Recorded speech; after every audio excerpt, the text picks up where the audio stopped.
चला, नमस्कार विद्यार्थी मित्रांनो, तुम्हा सर्वांचं परत एकदा कर्णार्थी आय एस अकॅडमीच्या ऑनलाईन प्लॅटफॉर्मवर मनपूर्वक स्वागत आहे. विद्यार्थी मित्रांनो, आपण PSIR म्हणजेच political science and international relations, त्याला मराठीमध्ये आपण राज्यशास्त्र आणि आंतरराष्ट्रीय संबंध असं म्हणतो, या विषयाचा अभ्यासक्रम आपण थोडक्यात जाणून घेत आहोत. PSIR चे विद्यार्थी मित्रांनो दोन पेपर असतात. पेपर 1 ज्याला आपण त्या ठिकाणी राजकीय सिद्धांत आणि भारतीय शासन आणि राजकारण असा पेपर म्हणतो, जो की 250 मार्काचा असतो. त्या संदर्भाचा अभ्यासक्रमाची चर्चा मी तुमच्याशी करणार आहे. मागच्या लेक्चरमध्ये तुम्हाला त्या ठिकाणी मी पेपर 1 चे 2 सेक्शन असतात. सेक्शन ए जो पॉलिटिकल थेअरी किंवा राजकीय सिद्धांत म्हणून ओळखला जातो, त्या संदर्भातल्या अभ्यासाची सविस्तर चर्चा मी तुमच्याशी केलेली आहे. आपलं मागचं लेक्चर जर तुम्ही पाहिलं नसेल तर ते नक्की पहा.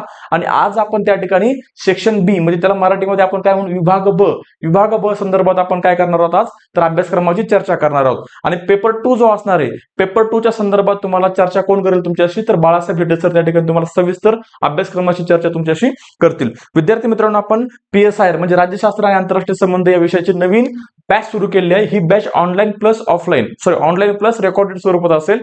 म्हणजेच काय लाईव्ह असेल. 5 तारखेपासून ही बॅच सुरू होणार आहे. सकाळी 10 ते 12 या 10 ते 12 मध्ये लेक्चर तुमचे असणार आहेत PSIRचं. आणि हे लेक्चर त्या ठिकाणी सुरुवातीला मी घेणार आहे, कारण की पेपर 1 मी तुम्हाला शिकवणार. पेपर 1 हा तुमचा काय बेस आहे, पाय आहे. आणि त्यानंतर पेपर 2 तुम्हाला त्या ठिकाणी बाळासाहेब हिटे सर शिकवणार आहेत. रोज सकाळी 10 ते 12 त्या ठिकाणी आपली लाईव्ह बॅच असणार आहे. आणि हेच लाईव्ह लेक्चर तुम्हाला त्या ठिकाणी नंतर रेकॉर्डेड स्वरूपात सुद्धा आपल्या कर्णार्थी IAS अकॅडमी या ऍपवर तुम्हाला मिळतील. हे बघा, आपलं त्या ठिकाणी ऍप तुम्हाला गुगल प्ले स्टोअरवर त्या ठिकाणी मिळून जाईल. कर्णार्थी IAS अकॅडमीच्या ऍपची लिंक ह्या लेक्चरच्या डिस्क्रिप्शन लिंक मध्ये सुद्धा टाकलेली असेल.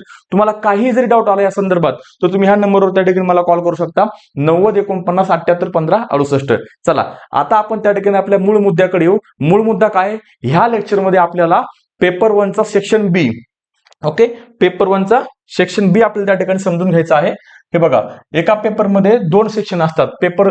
आता पेपर 1 मध्ये 2 सेक्शन आहेत. पेपर 1 मध्ये पहिला सेक्शन काय राजकीय सिद्धांत, त्याला आपण सेक्शन ए म्हणतो. आणि सेक्शन बी जो आहे भारतीय शासन आणि राजकारण. मग मी ते नाव टाकतो भारतीय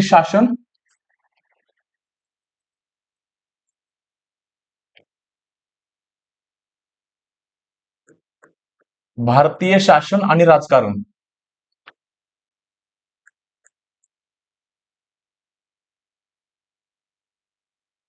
त्याला आपण IGP म्हणून सुद्धा ओळखतो शॉर्ट मध्ये.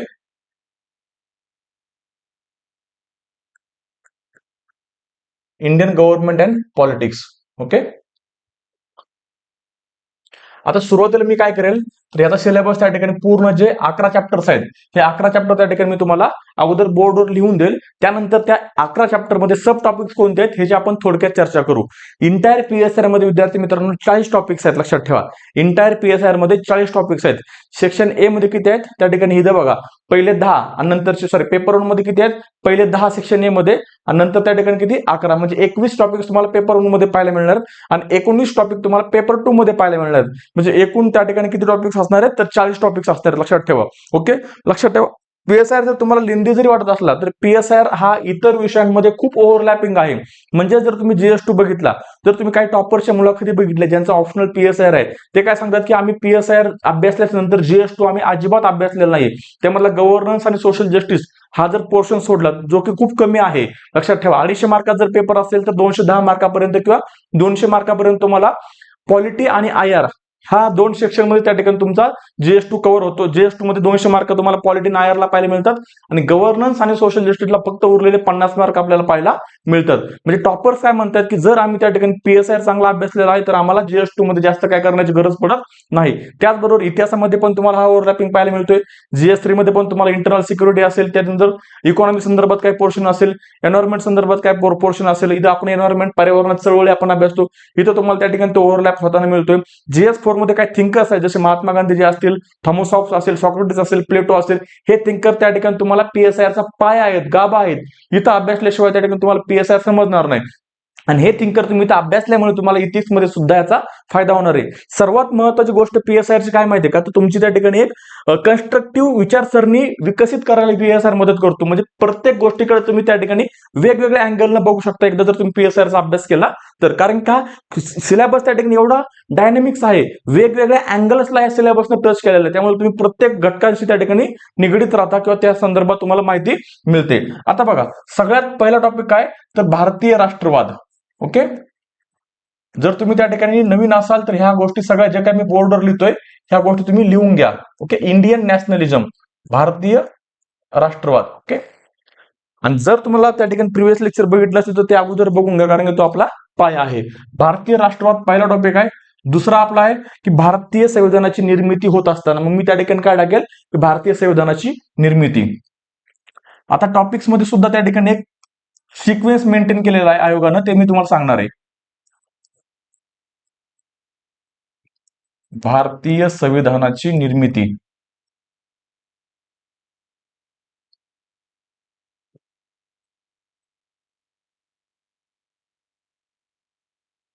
टॉपिक नंबर 3 बघा, भारतीय संविधानाचे किंवा राज्यघटनेचे वैशिष्ट्ये.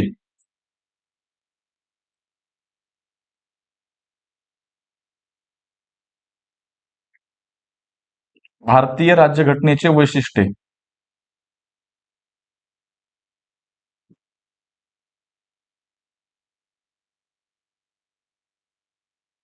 टॉपिक नंबर 4 आहे केंद्र शासनाचे अंगे.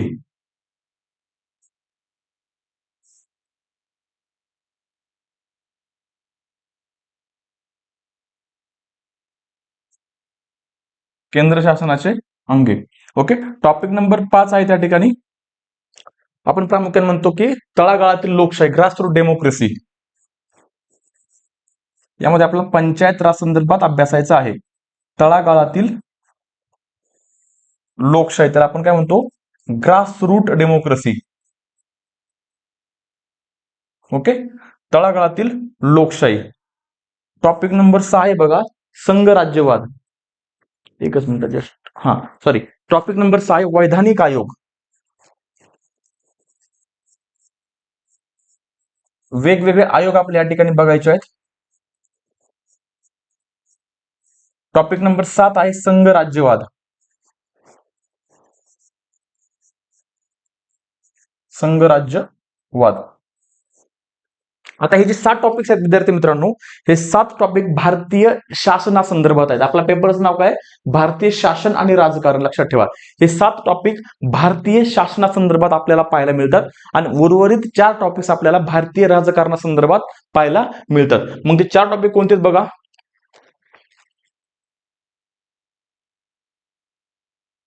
Topic number 8. ओके,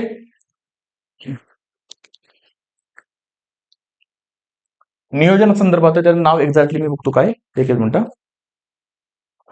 नियोजन आणि आर्थिक विकास. नियोजन आणि आर्थिक विकास.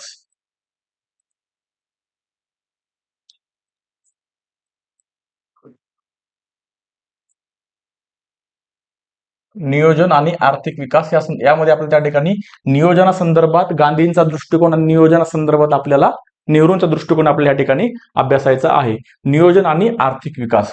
पुढे बघा, भारतीय राजकारणात जातीची धर्माची भूमिका. भारतीय राजकारणात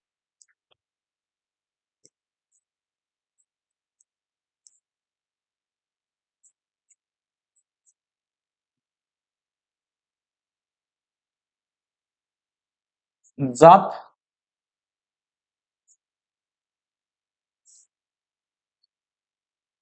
धर्म, वंश यांची भूमिका. ओके, पुढे आहे टॉपिक नंबर 10, पार्टी सिस्टम. भारतामधील पक्षीय व्यवस्था. Okay, party system. Topic number 11 आहे देशामधील आपल्या सामाजिक चळवळी. काय, सोशल मुवमेंट, सामाजिक चळवळी. सामाजिक चळवळी. लक्षात ठेवा, हे झाले आपले 11 टॉपिक्स. हे जर 7 टॉपिक तुम्ही बघितले, हे 7 टॉपिक त्या ठिकाणी भारतीय शासनासंदर्भात आहेत. भारतीय राज्य व्यवस्था कशी आहे या संदर्भात आहेत. लक्षात ठेवा, भारतीय राष्ट्रवादामध्ये त्या ठिकाणी आपल्याला 1857 पासून गोष्टी त्या ठिकाणी अभ्यासायच्या आहेत. मी तुम्हाला पुढे सांगणार आहे. ओके, भारतीय राष्ट्रवाद, भारतीय संविधानाची निर्मिती, भारतीय संविधानाची वैशिष्ट्ये, भारतीय शासनाची अंगे, पंचायत राज म्हणजे आपण त्याला ग्रासरूट डेमोक्रेसी म्हणतो. पुढे आहेत वैधानिक आयोग आणि संघराज्यवाद. हे भारतीय शासनासंदर्भात आहे. आणि भारतीय राजकारण, भारतामध्ये त्या ठिकाणी नियोजन आणि आर्थिक विकास यामध्ये गांधींचा दृष्टिकोन, नेहरूचा दृष्टिकोन आपला अभ्यासायचा आहे. हरित क्रांती आपल्याला बघायची आहे, हरित क्रांतीचे परिणाम बघायचे आहेत. त्यानंतर पुढे भारतीय राजकारणात जात, धर्म आणि वंशाची त्या ठिकाणी भूमिका. पुढे आहे पक्षीय व्यवस्था, पार्टी सिस्टम. देशामध्ये त्या ठिकाणी आपले जे प्रादेशिक पक्ष आहेत, त्या प्रादेशिक पक्षांचा केंद्राच्या राजकारणामध्ये होत असलेला शिरकाव किंवा वाढत असलेली भूमिका आपल्याला प्रामुख्याने या ठिकाणी बघायची आहे. आणि सामाजिक चळवळी, पर्यावरणीय चळवळी आपल्याला बघायच्या, महिलांची चळवळी आपल्याला बघायची, नागरी चळवळी आपल्याला त्या ठिकाणी बघायच्या, मानवी हक्कासंदर्भात चळवळी आपल्या यामध्ये अभ्यासायच्या आहेत. हा टॉपिक आहे, मी साईडला सरकतो, स्क्रीनशॉट वाटला सर काढून घ्या. हा महत्वाचा लक्षात ठेवा. हे एवढे इंटरेस्टिंग टॉपिक्स आहेत, लक्षात ठेवा. यामध्ये वेगवेगळ्या विचारवंतांचे व्ह्यूज. तुम्ही अभ्यासात असताना तुम्हाला एक गोष्ट जाणवली ह्या ठिकाणी, की तुम्ही प्रत्येक गोष्टीकडे ज्या दृष्टिकोनातून बघत होतात, ह्या ठिकाणी एक वेगळा ऍस्पेक्ट, वेगळा पर्स्पेक्टिव्ह तुम्हाला बघायला मिळणार आहे. आपण जातीकडे त्या ठिकाणी निगेटिव्ह बघतो, परंतु त्या ठिकाणी काही विचारवंत जसे की आपण बघतो प्रताप भानू मेहता असतील किंवा आपण बघतो योगेंद्र यादव असतील, हे म्हणतात की जातीमुळे देशाच्या म्हणजे लोकांचा लोकशाहीमध्ये सहभाग वाढलेला आहे.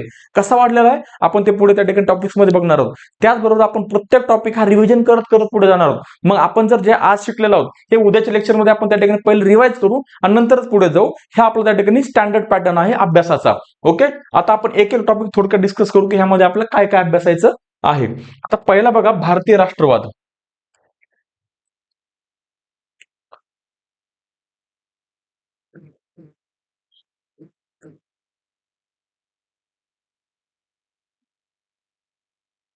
आता ह्यामध्ये आपला काय अभ्यासायचा आहे विद्यार्थी मित्रांनो बघा.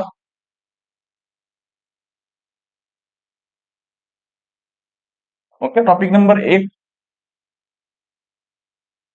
ह्यामध्ये आपल्याला त्या ठिकाणी 1857चा उठाव,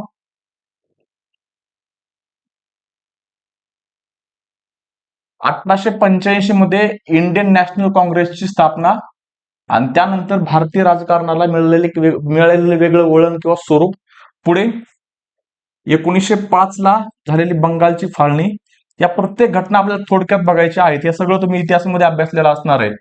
बंगालची फाळणी. पुढे त्या ठिकाणी असहकार चळवळ 1919. हा,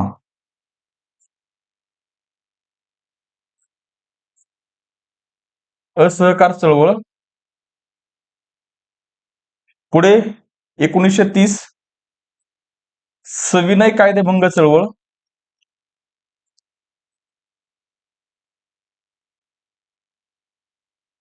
सविनय कायदेभंग चळवळ.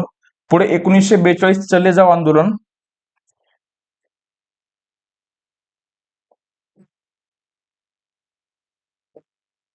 चले जाव आंदोलन.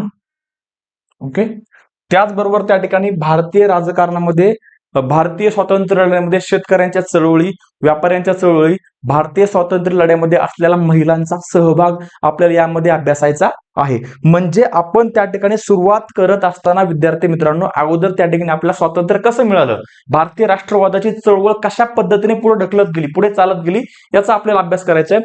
सगळ्यात महत्वाची गोष्ट अजून एक यामध्ये आपल्याला बघायची, ते म्हणजे भारतीय राष्ट्रवादाचे वेगवेगळे पर्स्पेक्टिव्ह. भारतीय राष्ट्रवादाकडे वेगवेगळ्या विचारधारा कोणत्या दृष्टिकोनातून बघतात. भारतीय राष्ट्रवादाचे दृष्टिकोन, भारतीय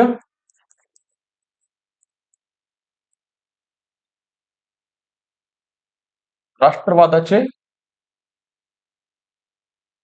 दृष्टिकोन. आता प्रामुख्याने जर आपण बघितलं यामध्ये आपल्याला काय बघायचंय तर मार्क्सवादी दृष्टिकोन. ओके, मार्क्सवादी दृष्टिकोन. मार्क्सनं सुद्धा त्या ठिकाणी, काल मार्क्सने सुद्धा 1857च्या उठाव जो होता, त्या 1857च्या उठावाचं इव्हॅल्युएशन केलं होतं.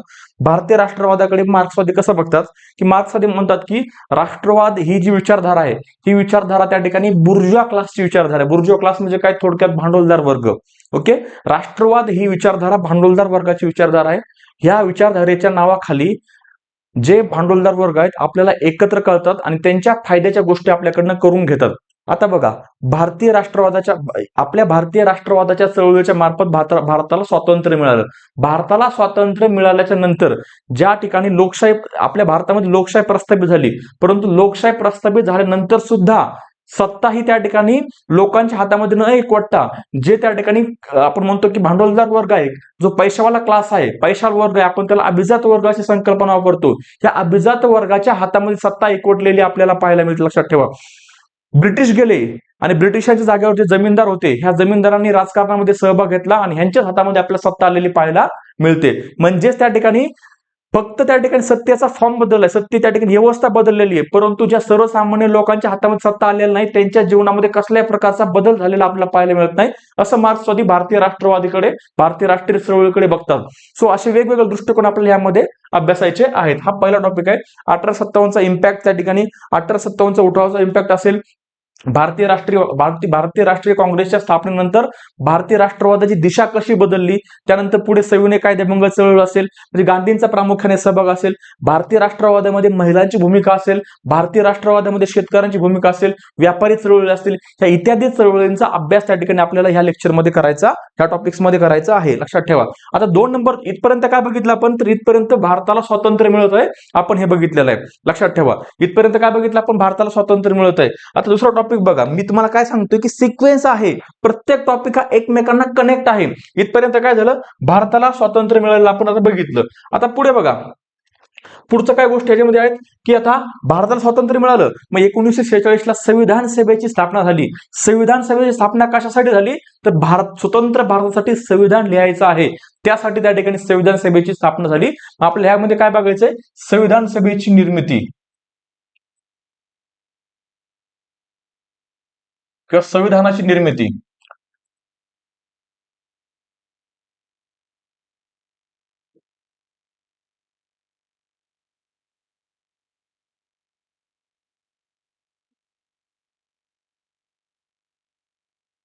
Making of the Indian constitution, okay, असं टॉपिकचं नाव आहे. संविधानाची निर्मिती आपल्या यामध्ये अभ्यासायची आहे. ओके. आता बघा, यामध्ये संविधान बनत असताना कोणकोणत्या गोष्टींचा आधार घेतला गेला, मग जर आपण बघितलं तर त्या ठिकाणी नेहरू अहवाल 1928 त्या ठिकाणी नेहरू अहवाल, याचा आपल्याला त्या ठिकाणी अभ्यास करायचा आहे. 1935चा भारत शासन कायदा, 1935चा भारत शासन कायदा, यामधील कोणकोणत्या गोष्टी भारतीय संविधानामध्ये त्या ठिकाणी घेण्यात आल्या हे आपल्याला बघायचं आहे. पुढे बघा, 1946 मध्ये संविधान सभेची निर्मिती,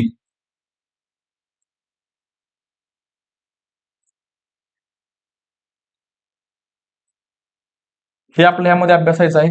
म्हणजे ह्या ठिकाणी आता संविधान कसं बनलं, संविधान बनत असताना इतिहासामधील कोणकोणत्या गोष्टींचा रेफरन्स आपल्याला ह्या भारतीय संविधानामध्ये घेतलेला आहे, हे आपल्याला या ठिकाणी अभ्यासायचं आहे. ओके.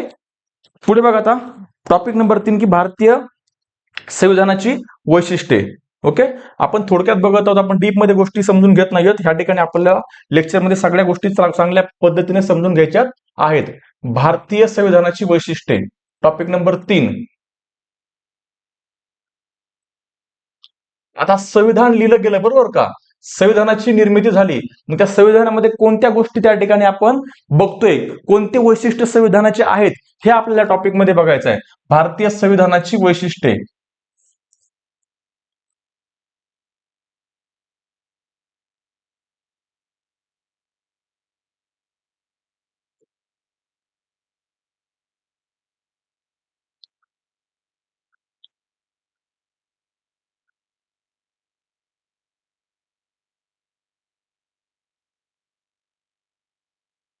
भारतीय संविधानाची वैशिष्ट्ये.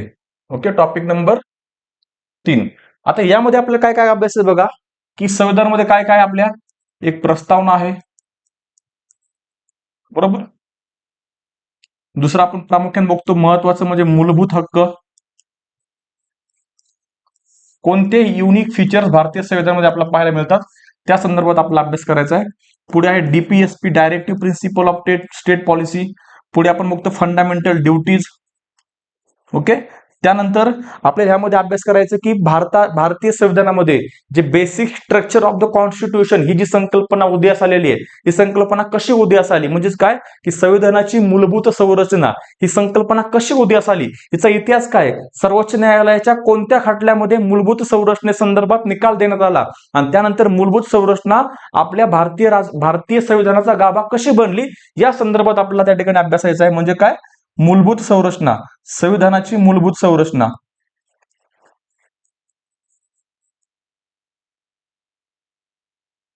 संविधानाची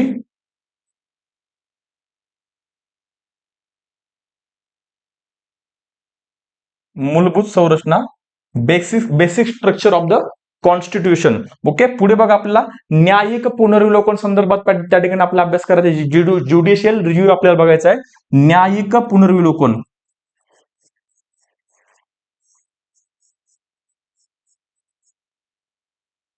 ओके, ह्या टॉपिकचा आपल्याला ह्यामध्ये अभ्यास करायचा आहे, बरोबर ना. डीपीएसपीचा उद्देश काय होता? DPSP directive principles of state policy, राज्य धोरणांची मार्गदर्शक तत्वे.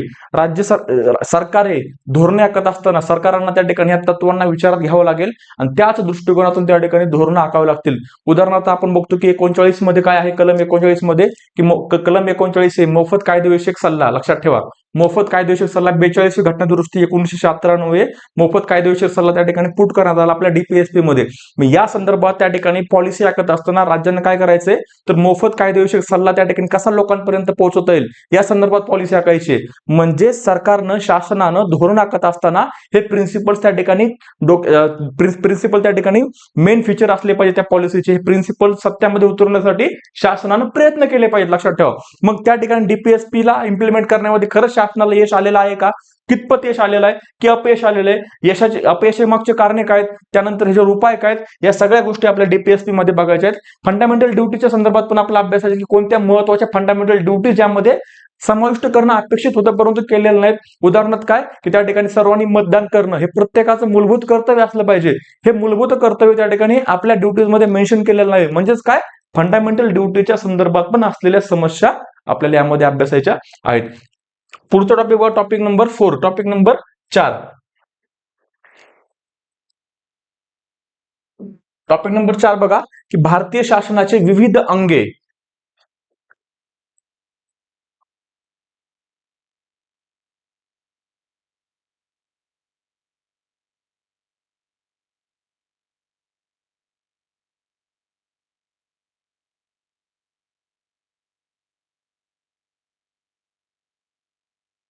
किंवा भारतीय शासनाची अंगे. आपल्याला ह्यामध्ये प्रामुख्याने आपल्याला 3 अंग बघायचे, 3 ऑर्गन्स ऑफ द गव्हर्नमेंट. पहिला आहे त्या ठिकाणी कायदेमंडळ.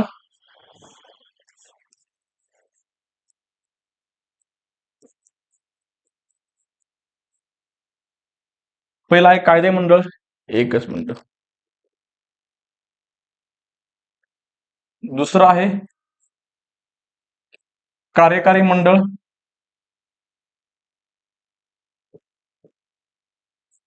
ओके, कायदे मंडळ, कार्यकारी मंडळ. आणि 3 नंबरला आपण काय बघतो, तर न्यायमंडळ. या अंगांमध्ये असलेले त्या ठिकाणी समतोल किंवा हे जे काही ऑर्गन्स आहेत आपल्या शासनाचे, या शासनाच्या ऑर्गन्स मध्ये आपल्या संविधानामध्ये कशा पद्धतीने समतोल साधण्यात आलेला आहे, त्याचबरोबर या अंगांचे या जे ऑर्गन्स आहेत या ऑर्गन्सची कामं काय, हे कामं त्या ठिकाणी फुलफिल करण्यामध्ये या ऑर्गन्स मध्ये असलेल्या समस्या कोणत्या आहेत. उदाहरणार्थ जर आपण बघितलं तर कायदेमंडळ त्या ठिकाणी, म्हणजे कायदेमंडळाचं काम काय, त्या ठिकाणी कायदे बनवणे आहे. मग कायदे कोण बनवतोय, तर आपली संसद बनवते, बरोबर का. संसद आपल्या त्या ठिकाणी काय बनवते, तर कायदे बनवते. मग संसद त्या ठिकाणी कायदे बनवत असताना त्या ठिकाणी संसदेमध्ये वेगवेगळ्या समस्या आपल्याला पाहायला मिळतात, बरोबर ना. समस्या, मग काय समस्या आहेत लक्षात ठेवा. मग तो टॉपिक आपण त्या ठिकाणी काय, तर संसदेची त्या ठिकाणी घसरण, ह्यामध्ये आपण बघणार आहोत. संसदेची घसरण, डिक्लाइन ऑफ द पार्लमेंट. मग संसद त्या ठिकाणी त्याचे काम करण्यामध्ये कुठंतरी अपयशी त्या ठिकाणी ठरत आहे, म्हणजेच काय, डिक्लाइन ऑफ द पार्लमेंट. म्हणजे आपण कशावरून ठरवायचं की संसद तिचं काम करण्यामध्ये कुठेतरी अपयश ठरत आहे. हे बघा, सर्वसामान्य लोक त्या ठिकाणी रस्त्यावर उतरत आहेत, सर्वसामान्य लोक शासनाच्या विरुद्ध त्या ठिकाणी आंदोलन करत आहेत.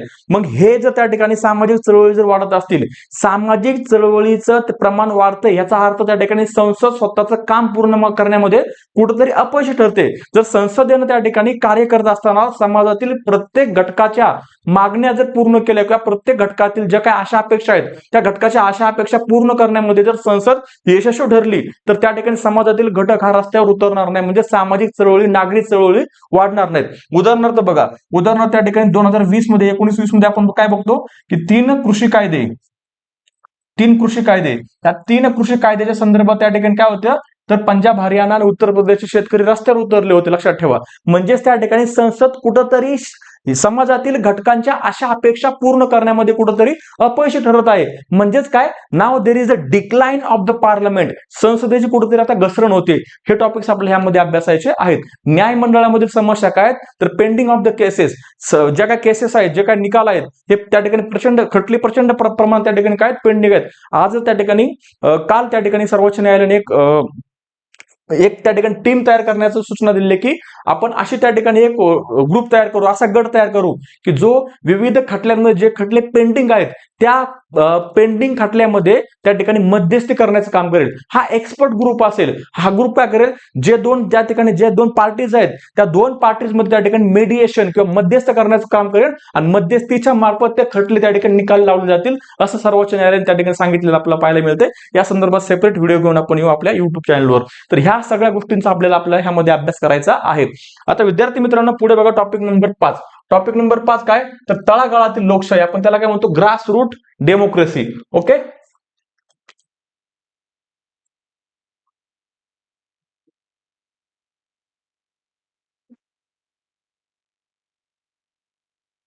तळागाळातील लोकशाही म्हणजे लोकांपर्यंत पोहोचलेलं त्या ठिकाणी शासन, लोकशाही. मग कोणतं त्या ठिकाणी तळागाळातील लोकशाहीचं उत्तम उदाहरण कोणतं आहे, तर तुम्हाला सर्वांना माहिती आहे की पंचायत राज, बरोबर ना. मग स्थानिक स्वराज्य संस्था असतील, ग्रामीण स्थानिक स्वराज्य संस्था असतील किंवा शहरी स्थानिक स्वराज्य संस्था असतील, ह्या काय आहे, तर त्या ठिकाणी तळागाळातील लोकशाहीचं एक उत्तम उदाहरण आहे, बरोबर ना. ह्यामध्ये आपण त्या ठिकाणी काय, पंचायत राज, ग्रामीण व शहरी स्थानिक स्वराज्य संस्था याचा आपला अभ्यास करायचा आहे. आता ह्या ज्या स्थानिक स्वराज्य संस्था आहेत, ह्या त्यांचा उद्देश पूर्ण करण्यामध्ये यशस्वी ठरलेले आहेत का, तर ऑब्विसली नॉट, बरोबर ना. लोकांचा लोकशाहीमध्ये सहभाग वाढवा, सरकारचे ध्येय धोरण लोकांपर्यंत पोहोचावे. सगळ्यात महत्वाचा जर मुद्दा बघितला आपण तर महिलांचा त्या ठिकाणी राजकारणामध्ये सहभाग वाढावा, हा पण त्यामागचा एक उद्देश होता. त्यामुळे स्थानिक स्वराज्य संस्थांमध्ये वेगवेगळ्या राज्यांमध्ये महिलांना आरक्षण दिलेलं आपण बघितलं होतं. महाराष्ट्रामध्ये 50% आरक्षण महिलांना आहे, कुठं, तर स्थानिक स्वराज्य संस्थांमध्ये. परंतु महिलांना आरक्षण दिल्याच्या नंतर महिलाच्या ऐवजी त्यांचा जो त्या ठिकाणी पती आहे, महिला नावाला सरपंच असते, परंतु त्या महिला सरपंचाचा पती पूर्णपणे कारभार बघतो. आपण त्याला काय म्हणतो, सरपंच पती ही संकल्पना आपण त्याला दिलेली आहे किंवा आपण सरपंच पती म्हणून त्याला ओळखतो. म्हणजे सकारात्मक महिलांचा सहभाग राजकारणामध्ये झालेला आपल्याला पाहायला मिळत नाही. राज्य पातळीवर किंवा केंद्र पातळीवर महिलांचा सहभाग आपला सकारात्मक पाहायला मिळत नाही. राज्य पातळीवर किंवा केंद्र पातळीवर राजकारणामध्ये असलेल्या ज्या महिला आहेत, ह्या महिला कोणत्या आहेत, तर ह्या त्या ठिकाणी ज्या घरामध्ये ऑलरेडी राजकारण इस्टॅब्लिश आहे, स्थापित आहे, त्याच घरातून या महिला पुढे येत आहेत. सर्वसामान्य कुटुंबातील महिला राजकारणामध्ये सक्रिय आपल्याला पाहायला मिळत नाही. तिला तेवढा स्कोप दिला जात नाही, तिला तेवढं त्या ठिकाणी समाजाकडून पुश केलं जात नाही, लक्षात ठेवा. किंवा प्रस्थापित राजकारणाच्या मार्फत त्या महिलेला त्या ठिकाणी पुढे जाऊन दिलं जात नाही. हा आपल्याला यामध्ये अभ्यास करायचा आहे.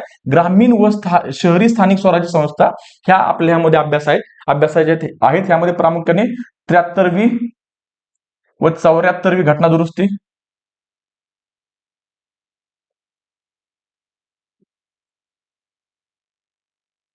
73वी 74वी घटना दुरुस्ती, बरोबर ना. म्हणजे काय, ह्या घटना दुरुस्तीऐवजी आपल्याला ह्या घटना दुरुस्तीद्वारे स्थानिक स्वराज्य संस्थांना घटनात्मक दर्जा दिलेला आपल्याला पाहायला मिळतो. त्याचबरोबर त्याची पार्श्वभूमी म्हणजे इतिहास आपल्याला बघायचा आहे. मग आपला बलवंतराय मेहता कमिटी,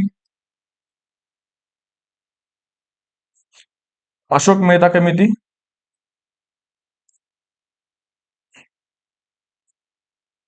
त्याचबरोबर एल एम सिंघवी समिती,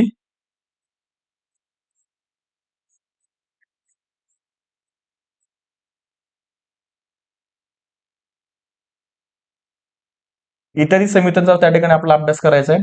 त्याचबरोबर त्या ठिकाणी समुदाय विकास योजना म्हणून पण अगोदर आपण म्हणजे समुदाय विकास योजना की आपण कम्युनिटी डेव्हलपमेंट प्रोग्रामच्या मार्फत आपण ग्रामीण भागातील किंवा शहरी भागातील ज्या स्थानिक स्वराज्य संस्थांचा आपण विकास करण्याचा प्रयत्न करत होतो त्याचा पण आपल्याला यामध्ये अभ्यास करायचा आहे. ओके, आता बघा पुढे टॉपिक नंबर 6 बघा.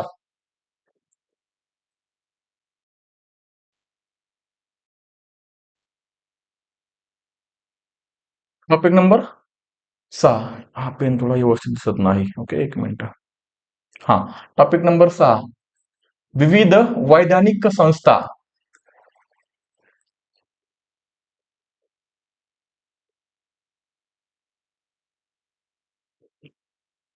Okay, statutory bodies. यामध्ये प्रामुख्याने आपल्याला काय बघायचंय? युपीएससी. ओके, दुसरं काय? वित्तीय आयोग. वित्तीय आयोग, ह्याला काय म्हणायचं? संघ लोकसेवा आयोग. पुढे बघायचं आपण national commission for scheduled tribes. पुढं नॅशनल कमिशन फॉर वुमॅन. पुढं national commission for human rights. Okay, इत्यादी त्या ठिकाणी आयोगाचा आपला अभ्यास करायचा आहे. यांच्यामध्ये असलेल्या समस्या. आता वित्तीय आयोगाची स्थापना आपण काय केलेली आहे? तर वित्तीय आयोगामध्ये आपल्याला काय करायचंय? तर वित्तीय आयोगाच्या मार्फत केंद्र आणि राज्यामध्ये कराचं विभाजन किंवा वाटप करून वाटप केलं जातं वित्तीय आयोगाच्या मार्फत आणि कर विभागणी केली जाते. परंतु प्रॉब्लेम कुठे होतं बघा, ह्या वित्त आयोगामधील सदस्यांची नेमणूक कोण करते? तर वित्त आयोगामधील सदस्यांची नेमणूक कोण करते? तर केंद्र सरकार करते. सो कुठंतरी पार्शियलिटी होते, कुठेतरी राज्यांना डावल जाते. आर्थिक मुद्दा हा राज्यांसाठी विकासाच्या दृष्टिकोनातून खूप महत्वाचा आहे. मग ह्या आर्थिक मुद्द्यावरून त्या ठिकाणी जो वित्त आयोग केंद्र आणि राज्यामध्ये आर्थिक विभागणी करतो त्या वित्त आयोगाच्या सदस्यांची अध्यक्षाची निवड त्या ठिकाणी केंद्र शासनाच्या मार्फत केली जाते, ना की राज्य शासनाच्या मार्फत. हा त्यांच्यामध्ये त्या ठिकाणी कळीचा मुद्दा आहे, तो आपला पुढे बघायचा आहे. आता बघा टॉपिक नंबर 7. टॉपिक नंबर 7 आहे संघ राज्यवाद.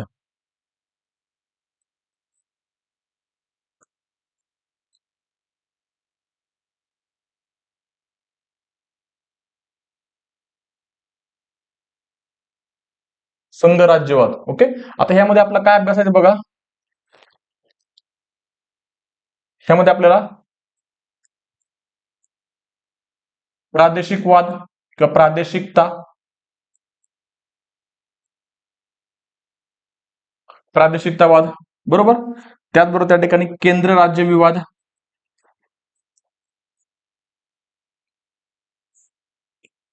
केंद्र राज्य विवाद, केंद्र राज्य आर्थिक विवाद,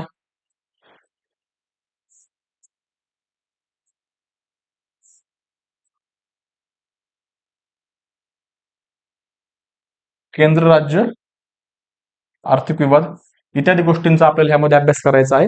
हा आतापर्यंत आपण जे 7 टॉपिक बघितले हे भारतीय शासनाच्या किंवा आपण जी राज्य व्यवस्था अभ्यासतो त्यामध्ये आपण या सर्व टॉपिकचा आपण त्यामध्ये अभ्यास करतो. पहिला आपण टॉपिक काय बघितला? भारतीय राष्ट्रवाद बघितला. दुसरा भारतीय राज्यघटनेची निर्मिती बघितला. तिसरा भारतीय राज्यघटनेचे वैशिष्ट्य बघितलं. 4 नंबरला आपण बघितलं की शासनाची विविध अंगे. 5 नंबरला आपण बघितलं की पंचायत संस्था आपण बघितल्या किंवा तळागाळातील लोकशाही बघितली. 6 नंबरला आपण बघितलेला वैधानिक आयोग आणि हा 7वा आहे संघराज्यवाद. आता इथून पुढे जे आहेत राजकारणासंदर्भात भारतीय राजकारणामध्ये असलेले विविध गोष्टी किंवा विविध अँगल्स आपल्याला त्या उरलेल्या 4 टॉपिक्स मध्ये अभ्यासायचे असतात. त्यामध्ये बघा टॉपिक नंबर 8 काय सांगतोय बघा. टॉपिक नंबर 8 काय सांगतोय? तर नियोजन आणि आर्थिक विकास. ओके, काय? नियोजन आणि आर्थिक विकास.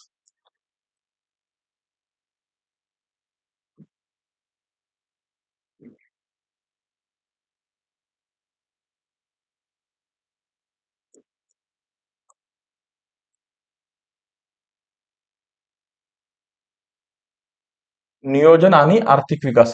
आता नियोजनाच्या त्या ठिकाणी वेगवेगळे पर्स्पेक्टिव्ह आपल्या अभ्यासाचे आहेत की नियोजनासंदर्भातचा गांधीचा दृष्टिकोन,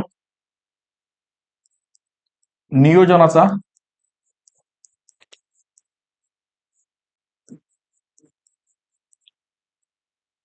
नेहरू दृष्टिकोन किंवा नेहरूंचा नियोजन दृष्टिकोन. नेहरू काय सांगतात बघा, तर नेहरू मानतात त्या ठिकाणी टॉप टू बॉटम, म्हणजे नियोजन त्या ठिकाणी वरच्या पातळीवर झालं पाहिजे आणि नियोजन वरच्या पातळीवर त्या ठिकाणी एक्सपर्ट लोकांच्या मार्फत नियोजन झाल्याच्या नंतर त्या नियोजनाचं इम्प्लिमेंटेशन त्या ठिकाणी झालं पाहिजे, लक्षात ठेवा, बरोबर ना. परंतु गांधींचा दृष्टिकोन पूर्णपणे वेगळा होता. गांधींचा दृष्टिकोन काय होता की तळागाळामध्ये नियोजन झालं पाहिजे, ज्या ठिकाणी योजनांची अंमलबजावणी करायची आहे त्याच ठिकाणी त्याच लोकांच्या मार्फत त्या योजना त्या ठिकाणी बनवल्या पाहिजेत, म्हणजेच काय, तळागाळामध्ये ग्रासरूट लेवलला योजना बनवल्या पाहिजेत आणि त्या योजना लोकांच्या मार्फत बनवल्यामुळे चांगल्या पद्धतीने इम्प्लिमेंट व्हायला मदत होणार आहे. म्हणजेच काय, ह्या ठिकाणी काय होता नेहरूंचा टॉप डाऊन अप्रोच, ओके, किंवा दृष्टिकोन, आणि गांधींचा दृष्टिकोन कसा होता लक्षात ठेवा, बॉटम टू टॉप. ओके, गांधींचा दृष्टिकोन कसा असणार यामध्ये, गांधींचा दृष्टिकोन बॉटम टू अप दृष्टिकोन. त्याचबरोबर आपल्या या टॉपिक मध्ये हरित क्रांती हा एक टॉपिक अभ्यासायचा आहे. ग्रीन रिव्हॉल्युशन, हरित क्रांती. हरित क्रांतीमुळे देशाच्या राजकारणामध्ये झालेला बदल, हरित क्रांतीमुळे देशाच्या राजकारणामध्ये ओबीसी घटक हा कशा पद्धतीने सहभागी झाला या संदर्भाचा आपल्याला यामध्ये अभ्यास करायचा आहे. प्रामुख्याने उत्तरेकडे हरित क्रांतीमुळे शेतकरी जे आहेत, जे ओबीसी घटकातील शेतकरी आहेत, त्या शेतकऱ्यांकडे पैसा आला आणि पैसा आल्यामुळे शेतकरी संघटित झाले व राजकारणामध्ये सक्रिय झालेले आपल्याला पाहायला मिळतात. या ठिकाणी प्रामुख्याने आपल्याला हरित क्रांती संदर्भात योगेंद्र यादव यांचे विचार हे खूप महत्वाचे आहेत, ते आपल्याला अभ्यासायचे आहेत. आता बघा पुढे टॉपिक नंबर 9. टॉपिक नंबर 9 काय की भारतीय राजकारणामध्ये जातीची, धर्माची आणि वंशाची भूमिका. Topic number 9.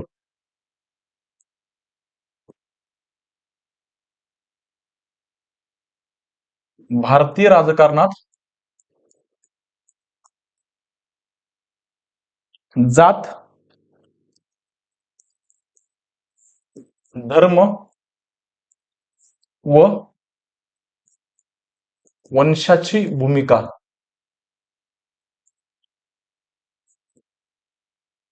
ओके, हा पण इंटरेस्टिंग टॉपिक आहे, लक्षात ठेवा. जातीची भूमिका कशी, धर्माची भूमिका कशी, हळूहळू त्या ठिकाणी भारतीय राजकारणामध्ये धर्माची भूमिका, लक्षात ठेवा, केंद्र पातळीवर भारतीय राजकारणात जर आपण विचार केला तर केंद्र पातळीवर भारतीय राजकारणामध्ये धर्माची भूमिका मोठ्या प्रमाणात आहे. आणि राज्य पातळीवर ज्यावेळेस आपण विचार करतो, म्हणजे राज्य विधानसभेचा आपण ज्यावेळेस विचार करतो त्यावेळेस भारतीय राजकारणामध्ये जातीची भूमिका आपल्याला मोठ्या प्रमाणात वाढलेली पाहायला मिळते. त्याचबरोबर जातीच्या भूमिकेमुळे राजकारणामध्ये जातीचा सहभाग असल्यामुळे, जातीमुळे काय होते तर त्या ठिकाणी राजकारणाच्या जातीमुळे निवडणुकीच्या टक्केवारी वाढताना आपल्याला पाहायला मिळते, म्हणजे मतदानाचा टक्का वाढलेला पाहायला मिळतोय. त्याचबरोबर त्या ठिकाणी निवडणुकीमुळे जातीमुळे लोकांचा निवडणुकीमध्ये सक्रिय सहभाग वाढलेला पाहायला मिळतोय. म्हणजेच काय, ही एका अँगलनं गोष्ट पूर्णपणे चुकीची आहे की जातीच्या, धर्माच्या आधारावर त्या ठिकाणी राजकारण केलं जातं, हे पूर्णपणे एका अँगल चुकीचं आहे. परंतु काही विचारवंत जसे की योगेंद्र यादव काय सांगतात की जातीमुळे त्या ठिकाणी काय झालेलं आहे, तर जातीमुळे त्या ठिकाणी लोकांचा राजकारणामध्ये सक्रिय सहभाग वाढलेला आहे, म्हणजेच कुठेतरी डेमोक्रेसी ही फुललेली आहे. म्हणजे एक वेगळा अँगल आपल्याला या ठिकाणी अभ्यासाला मिळतोय की जातीमुळे लोकशाही कुठेतरी फुललेली आहे, जातीमुळे कुठेतरी लोकशाही मजबूत होते आहे. म्हणजेच काय, जातीच्या आधारावर जातीय कॅन्डिडेट उभा राहिल्यामुळे, एखाद्या विशिष्ट जातीचा कॅन्डिडेट उभा राहिल्यामुळे लोक त्या ठिकाणी मतदानाला जात आहेत, भरभरून मतदान करतायत. म्हणजे कुठेतरी त्या ठिकाणी काय होणार आहे, कुठेतरी त्या ठिकाणी लोकशाही मजबूत होणार आहे, असा सुद्धा अँगल त्या ठिकाणी विचारवंताच्या मार्फत मांडलेला आपल्याला पाहायला मिळतोय. पुढे बघा टॉपिक नंबर 10. पक्षीय व्यवस्था, पार्टी सिस्टम.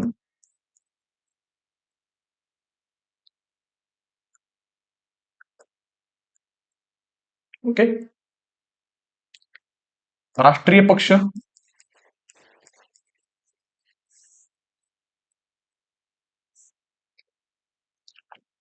राज्यस्तरीय पक्ष,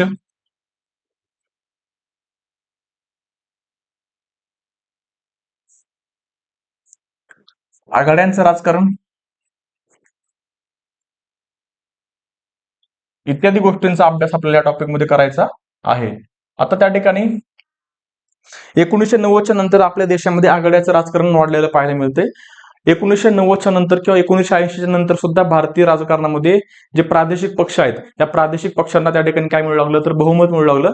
या प्रादेशिक पक्षांना बहुमत मिळत असल्यामुळे किंवा प्रादेशिक पक्षांना लोकांचा चांगला प्रतिसाद मिळत असल्यामुळे जे राष्ट्रीय पक्ष आहेत, राष्ट्रीय पक्षांना त्या ठिकाणी केंद्रामध्ये स्पष्ट बहुमत मिळताना आपल्याला पाहायला मिळत नव्हतं. मग केंद्रामध्ये राष्ट्रीय पक्षांना स्पष्ट बहुमत मिळत नसल्यामुळे जे प्रादेशिक पक्ष आहेत, या प्रादेशिक पक्षांचा पाठिंबा केंद्रीय पक्षांना मिळायला म्हणजे मिळणं अपेक्षित होतं किंवा मिळू लागला. मग केंद्रीय पक्ष काय किंवा राष्ट्रीय पक्ष काय करू लागले, प्रादेशिक पक्षांना पाठिंबा मिळवण्यासाठी त्या ठिकाणी त्यांना शासनामध्ये सहभागी करून घेऊ लागले. लक्षात ठेवा.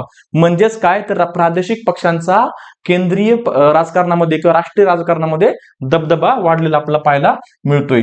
ओके, राष्ट्रीय राजकारणात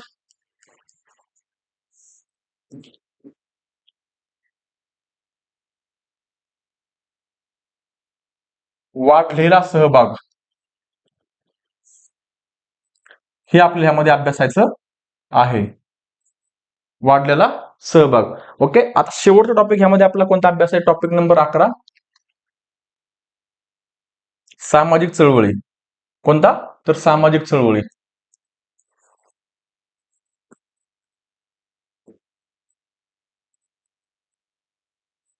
सोशल मुवमेंट.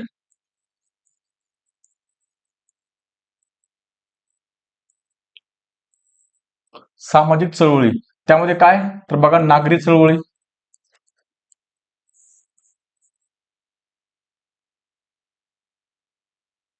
मानवी हक्क चळवळी, जे आपण सेक्शन ए मध्ये सुद्धा त्या ठिकाणी अभ्यासणार आहोत. मानवी हक्क चळवळी, पर्यावरणीय चळवळी, पर्यावरण चळवळीमध्ये प्रामुख्याने आपण कोणाला अभ्यासतो तर चिपको आंदोलन चळवळ. चिपको आंदोलन चळवळ. त्याचबरोबर आपण ही चिपको आंदोलन चळवळ आपण बघतो की सुंदरलाल बहुगुणा यांच्या संदर्भात आपण अभ्यासणार आहोत. त्याचबरोबर नर्मदा बचाव आंदोलन हे मेधा कुलकर्णी यांच्या संदर्भात आपण त्या ठिकाणी अभ्यासणार आहोत. ओके, अशा पद्धतीने विद्यार्थी मित्रांनो आपण त्या ठिकाणी पेपर 1चा जो सेक्शन बी आहे, ह्या सेक्शन बी चा सिलेबस आपण थोडक्यात डिस्कस केलेला आहे. खूप इंटरेस्टिंग आहे. एवढा इंटरेस्टिंग आहे ना, त्या ठिकाणी अभ्यासत असताना आपण एक नवीन अँगल, नवीन ऍस्पेक्ट, नवीन अप्रोच त्या ठिकाणी अभ्यासणार आहोत. आणि हे अप्रोच अभ्यासल्यामुळे नंतर आपण जे पेपर वाचतो त्या पेपर मधल्या प्रत्येक गोष्टी आपल्याला त्या ठिकाणी उलगडतात. ओके, सो या ठिकाणी आपण इथेच थांबूया. पुढचे लेक्चर जे असणार पेपर 2चे बाळासाहेब सर त्या ठिकाणी तुमच्या समोर घेऊन येतील. सिलेबस चांगल्या पद्धतीने ते डिकोड करतील. तुर्तास इथेच थांबूया. Thank you so much for the lecture. Take care. Bye. Have a nice day.